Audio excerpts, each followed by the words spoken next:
चलो चलो स्टार्ट करेंगे। चलो, हम लोगों ने कल जैसे आईपीसी को हम लोगों ने सेक्शंस करे थे, है ना। सेक्शन नंबर 2 के ऊपर ही है, और हम लोग क्या कर रहे हैं, ओल्ड और न्यू आईपीसी दोनों पे काम कर रहे हैं। जैसे जो भी हो, हमारा तो मंगल होना तय है।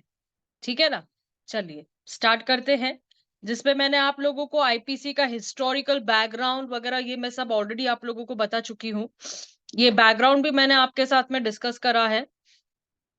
अब हम लोग क्या करेंगे, डायरेक्टली आएंगे अपने सेक्शंस की तरफ।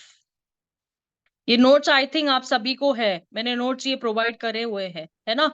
सबको है ना नोट्स।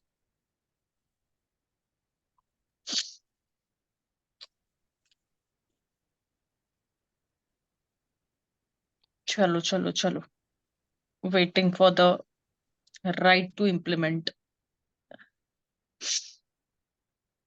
थोड़ा गला खराब है, तो प्लीज थोड़ा गले के साथ मेरे एडजस्ट करिएगा।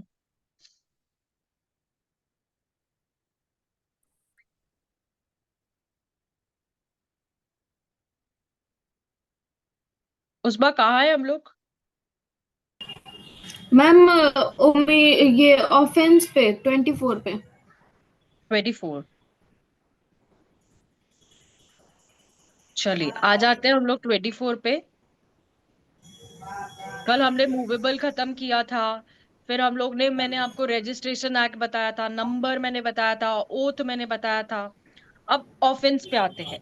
सेक्शन नंबर 24 ऑफेंस ये बोलता है, भारतीय न्याय संहिता के according, except the chapters in the section mention in sub clause. I think मैंने ये सारे के सारे सेक्शंस जो है हम लोगों ने रीड किए थे, जिसमें स्पेशल लॉ और लोकल लॉ के बारे में बताते हैं। हम जब आईपीसी स्टार्ट कर रहे थे तो उस समय हम लोगों ने स्पेशल लॉ और लोकल लॉ के बारे में डिस्कस किया था।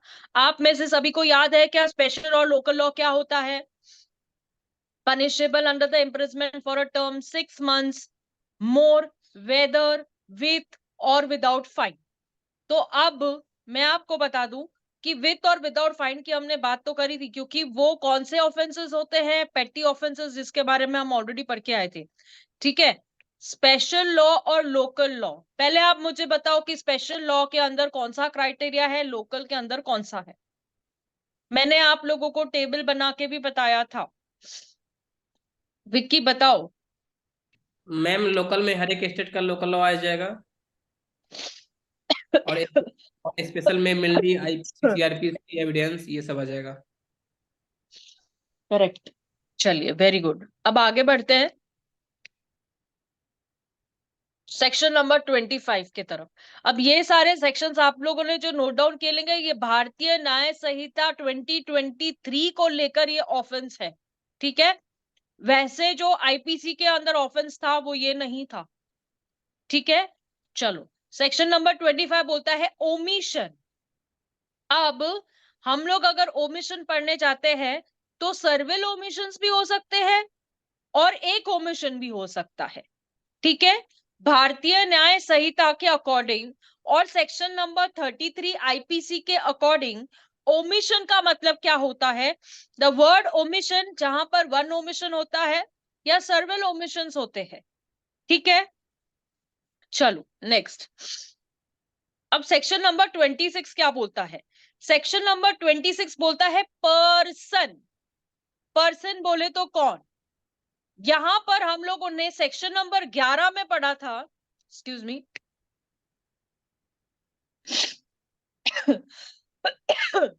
सेक्शन नंबर 11 में हमने पढ़ा था कि पर्सन क्या होता है। तो यहां पर पर्सन को इन्होंने क्या किया, the word person says that includes, जिसमें कंपनी आती है, एसोसिएशन ऑफ पर्संस आते हैं, बॉडी ऑफ पर्संस आते हैं, वेदर इनकॉर्पोरेटेड और नॉट। अब देखो मैं आपको एक बात बताती हूँ, क्या हम लोगों को फर्म और कंपनी के बीच में डिफरेंस पता है क्या, फर्म क्या होता है और कंपनी क्या होती है। फर्म और कंपनी सेम होती है क्या। तो नहीं। पर्सन के बीच में आप लोगों को बहुत कंफ्यूजन है, मैं ये समझूंगी। फर्म अलग होती है, कंपनी अलग होती है, क्यों ऐसा, क्यों ऐसा। फर्म में कौन होते हैं, कंपनी में कौन होते हैं, फर्म में पर्सन्स नहीं होते, कंपनी में पर्सन्स नहीं होते क्या। होते तो वो ही है, लेकिन कंपनी के अंदर डायरेक्टर्स हो गए, मैनेजर्स हो गए, सेक्रेटरी हो गया, लेकिन फर्म के अंदर कौन आता है? फर्म के अंदर कौन आता है बताओ? फर्म में एक ही ओनर रहता है, जबकि कंपनी में बहुत सारे होते हैं। You even if we can say sole proprietor जो फर्म में आ जाता है, एक ही पर्सन जो है फर्म को इन एंड आउट करता है, बिजनेस भी करता है, अकाउंट्स भी देखता है, सारे कच्चे पच्चे जो भी होते हैं वो सबको देखता है। तो क्या वो पर्सन नहीं हुआ? क्या हुआ? तो पर्सन, लेकिन वो कौन हो गया? इंडिविजुअल। फर्म में एक आदमी काम करता है, कंपनी में अनेक आदमी काम करते हैं, जो पर्सन्स के इसमें आ जाते हैं, पर्सन्स के क्राइटेरिया में आ जाते हैं। ठीक है, इनकॉर्पोरेटेड और नॉन, कंपनी भले रजिस्टर्ड है नहीं रजिस्टर्ड है, उससे क्या मतलब होता है? कंपनी तो कंपनी है, लोग तो लोग है, काम करने वाले तो कामगार है ना? तो ये वही का वही हम लोग आ जाते हैं। यहां पर वर्ड पर्सन क्या इंक्लूड करता है? आर्टिफिशियल और जुडिशियल पर्सन। अब जुडिशियल पर्सन या जुरिडिक्शनल पर्सन जो है, यहां पर आप देखो, इन अ मैसर सिग्निगेट ट्रांसपोर्ट प्राइवेट लिमिटेड कंपनी का केस है 1995 का, जिसमें बॉम्बे हाई कोर्ट ने क्लेरिफाई कर दिया कि कंपनी जो है उसको हम गिल्टी नहीं ठहरा सकते हैं कि उन क्राइम्स को लेकर जो कि ह्यूमन बीइंग ने करे हैं, सच एज रेप। तो ह्यूमन बीइंग करेगा ना, मैन ही करेगा ना, जो भी रहेगा, बॉय रहेगा, मैन रहेगा, जैसे भी। अब बाइगमी के ऑफेंसेस है, वो ही होता है, मर्डर है। तो सिमिलरली कंपनी इसको लेकर गिल्टी थोड़ी हो सकती है। अगर डायरेक्टर ने काला मुंह कर दिया तो उसको लेकर कंपनी जिम्मेदार थोड़ी है। ठीक है, तो those crime which are punish by death or imprisonment, but a company can be held guilty of those crimes which are punishable exclusively or alternately with the fine। अब मैं एक बात आपको बताती हूँ, मतलब मुझे बीच में नहीं लाना चाहिए, लेकिन जब ऑर्डर 37 करते हैं हम लोग समरी सूट, तब हम लोग क्या करते हैं? पूरा का पूरा कंपनी का छापा लेते हैं, उसमें कंपनी के नाम, डायरेक्टर्स के डिटेल, मैनेजर के डिटेल, जो भी कामगार होते हैं, जो भी काम करते हैं, उन सबको लेके आते हैं। क्यों? वहां पर फाइन की पनिशमेंट हो रही है, पैसों की पनिशमेंट हो रही है, कंपनी जिम्मेदार है। लेकिन एक रेप करने के लिए कंपनी थोड़ी जिम्मेदार है, कंपनी खुद उठ के थोड़ी रेप करने जाएगी, कंपनी उठ के थोड़ी मर्डर करने जाएगी, उसमें ह्यूमन बीइंग होगा ना, लोग होंगे। समझ रहे हो ना बात को? आई थिंक क्लियर तो होना चाहिए। अब यहां पर है ना, मैं आप लोगों को मेंस रिया और गिल्टी इंटेंशन के बारे में इससे पहले भी बताया है, लेकिन जब ह्यूमन बीइंग की बात आ जाती है, जेंडर की बात आ जाती है, मेल फीमेल की बात आ जाती है, तो मेंस रिया और गिल्टी इंटेंशन का तो मतलब ऐसे होता है कि जन्म होता है। अब ये जो सेकेंड एलिमेंट हम लोग पढ़ते हैं, नॉन एक्टर्स एक्टर्स नॉन फिस रेयम निसी मेंसिट रिया, जो हम लोगों का जो मेन एग्जाम्पल है, मेन मैक्सिम है जिसको पढ़ के चलते हैं। ऐसे तो मैंने 106 मैक्सिम्स आप लोगों के लिए लिख के रखा है, मेरे को सिर्फ आपको ऐसे प्रोवाइड करने का है जो बात यहाँ पे हमारी चल रही थी। Which means guilty intention and a guilty act together constitute a crime. जहां पर इंटेंशन होएगा और गिल्टी एक्ट होगा, अगर आपकी नीयत तो है, लेकिन नीयत के बदलाव में वो एक्ट है, तभी जाके वो क्राइम होगा, वरना वो क्राइम को जन्म ही नहीं देता है। तो that no person can be punish in a proceedings in a criminal nature unless it can be show that is a guilty mind. जब तक उसने ये नहीं दिखाया रहे उसके केस में, उसके प्रोसीडिंग्स में, उसके क्रिमिनल दावा में, उसके क्रिमिनल केस के अंदर कि भाई वो गिल्टी है, there can be no crime of any nature. जहां पर मेंस रिया का जन्म नहीं, वहां पर क्राइम नहीं। ठीक है, तो यहां पर इविल माइंड कहा गया है। ठीक है, तो ये मैक्सिम जो है जिसको बोरो किया गया था, मैंने आपको पहले भी बताया था, ह्यूमन बीइंग के वजह से मैं आपको ये फिर से बता रही हूँ, क्योंकि ये moral theology by Lord Edward Coke जो है, जिन्होंने कॉमन लॉ क्राइम्स को लाकर और यूनिफॉर्मली अप्लाई किया कि कॉमन लॉ क्राइम्स क्या होते हैं। देखो, मैं यहाँ पर डॉक्ट्रिन ऑफ मेंस रिया को लेकर मैंने आप लोगों को ये केस भी डिस्कस किया था, आर वर्सेस प्रिंस का केस याद करो आप। फिर उसके बाद में मैंने जूरी को लेकर आपको बताया था कि वो जो लड़की थी 18 साल के कम की थी, है ना, याद करो याद करो। फिर मैंने ब्रेड का केस आपको ऑलरेडी डिस्कस किया था, याद है, ये मेंस रिया को लेकर सारा का सारा। मैंने जब फर्स्ट इंट्रोडक्शन पार्ट लिया था ना, उसी में आपको ह्यूमन बीइंग को लेकर ये सारी चीजें, आर वर्सेस टोल्सन का केस लिया था मैंने। फिर इसमें 9 जजेस की अपील चली थी। फिर उसमें दूसरे केसेस को मैंने डिस्कस किया था। ब्रेड वर्सेस वुड का केस था, जिसमें मैंने आर वर्सेस टोल्सन को लेकर बताया था। हरि प्रसाद राव का केस था। ये सारी चीजें मैं ऑलरेडी आप लोगों को बता चुकी हूँ। Now coming to section number 28 और 21 आईपीसी। 28 जो है पब्लिक सर्वेंट की बात करता है। अब पब्लिक सर्वेंट को वाइड रेंज में पढ़ा जाता है, ये लिमिटेड प्रोविजन नहीं है। सिर्फ पब्लिक सर्वेंट, कौन पब्लिक सर्वेंट, कौन होता है, कौन नहीं होता, कौन हो भी सकता है। महाराष्ट्र जुडिशरी में ये पब्लिक सर्वेंट को लेकर 2015 में, 2016 में, 2020 में और इनफैक्ट 2022 में भी ये क्वेश्चन आया था पब्लिक सर्वेंट को लेकर। ये पब्लिक सर्वेंट को रिपील किया गया था 1950 में। यहां पर जो ऑफिसर्स हैं, मिलिट्री वाले, नेवी वाले, एयरफोर्स वाले, अब यहां पर जो थर्ड मीन्स है, एवरी जज और any person who is empowered by the law in discharge of any person. अब देखो यहां पर क्या बोला जा रहा है कि यहां पर क्या जज एक पब्लिक सर्वेंट होता है क्या जज को उस क्राइटेरिया में लिया गया है क्या? तो यहां पर आप केस देखोगे के VR Swami versus union of India का केस है 1991 का। इस केस में examining the scope of clause third, the supreme court ने ये बोला कि जो कैटेगरी है पब्लिक सर्वेंट की, उसमें क्या क्या इंक्लूड हो जाएगा, जजेस of the high court and supreme court. सीधा सीधा बोला है। पब्लिक सर्वेंट में जज आता है क्या? हाँ भाई आता है। कहां पे आता है? हाई कोर्ट में भी आता है और सुप्रीम कोर्ट में भी आता है, यानी कि ये बंदे भी इंक्लूड होते हैं एज अ पब्लिक सर्वेंट। ठीक है, तो ये बहुत सारी चेंजेस आप देखोगे।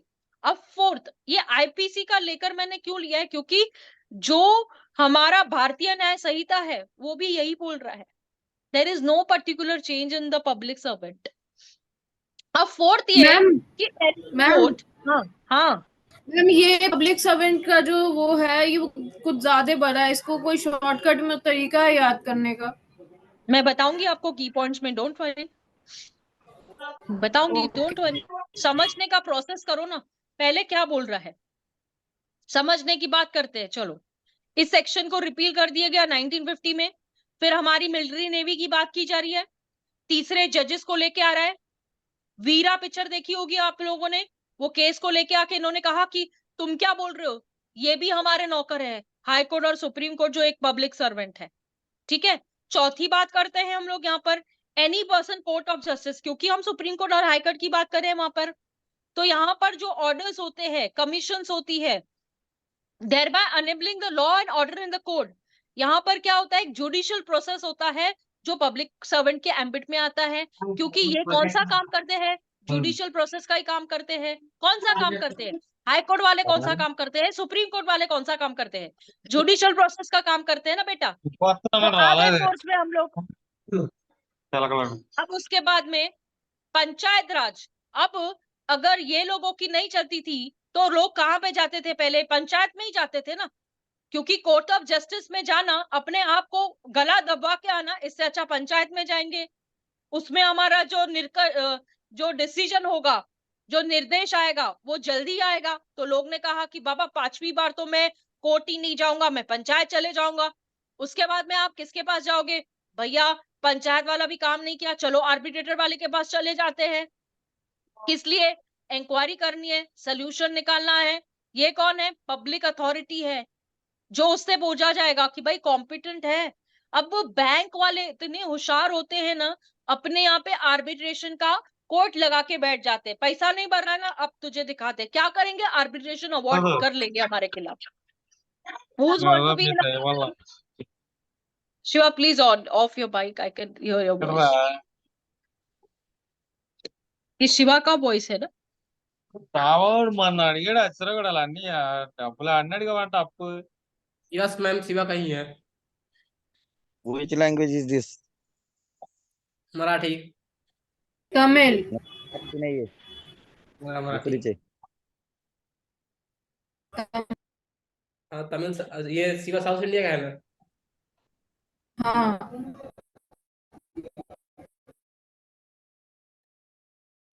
चलो नेक्स्ट।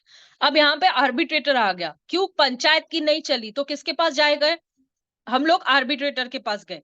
उसके बाद में the person empowered by the law, for example अभी देखो, अभी आर्बिट्रेटर वाले के पास अगर तुम पैसा नहीं भरोगी तो बैंक तुमको किधर भेजेगी, जेल भेजेगी, क्या करेगी, कन्फाइन करेगी।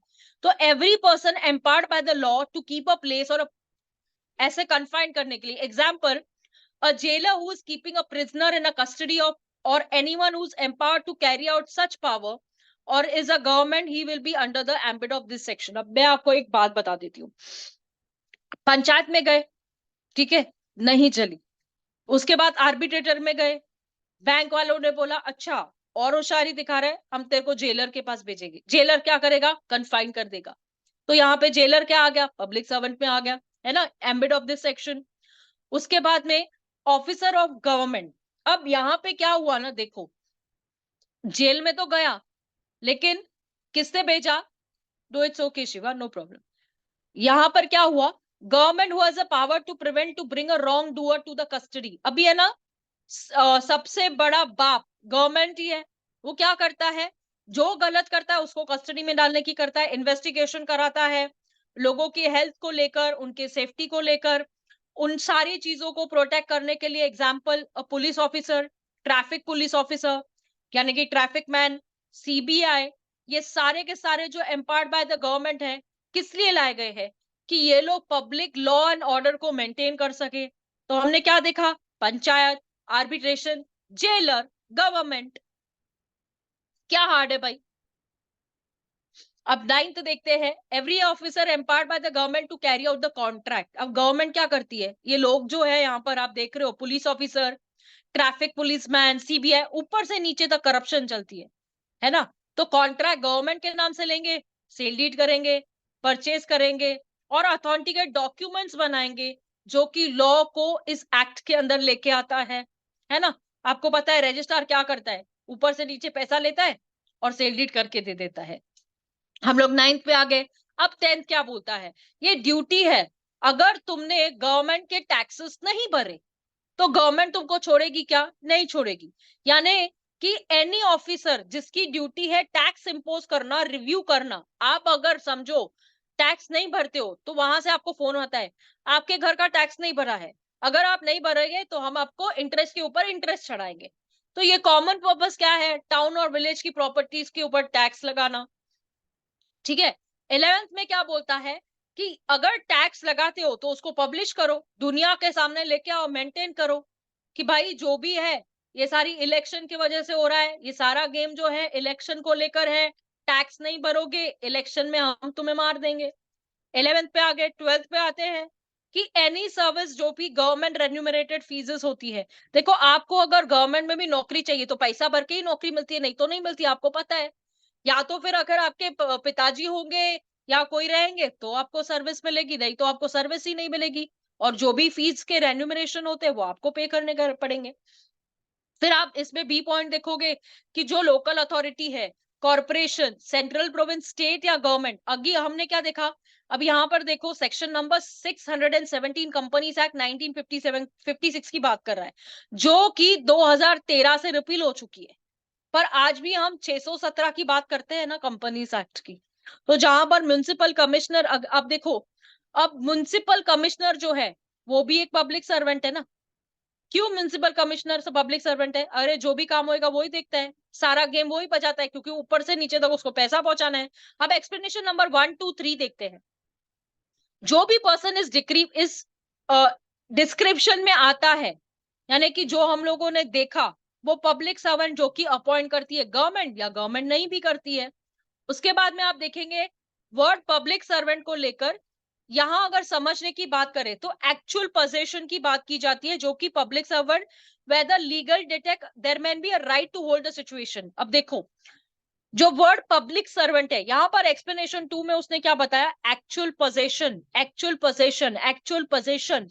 एक्चुअल पोजेशन का मतलब यहाँ पे क्या बोला गया है कि जो भी person as a public servant काम करता है, उस पर्सन को समझना पड़ेगा कि वो उस क्राइटेरिया के एक्चुअली पोजेशन में आता है जो कि पब्लिक सर्वेंट के सिचुएशन में डाला गया है। तो लीगली अगर उसमें कोई डिफेक्ट है तो उस सिचुएशन को वैसा डील किया जाएगा। अब एक्सप्लेनेशन नंबर 3 हम लोगों को इलेक्शन की बात कर रहा है कि जो भी ये सारे पब्लिक सर्वेंट को, उनको इलेक्शन करके ही लिया जाएगा ना, वो मेंबर को सिलेक्ट किया जाएगा, लेजिस्लेटिव होने दीजिए, म्युनिसिपल होने दीजिए, पब्लिक अथॉरिटी होने दीजिए।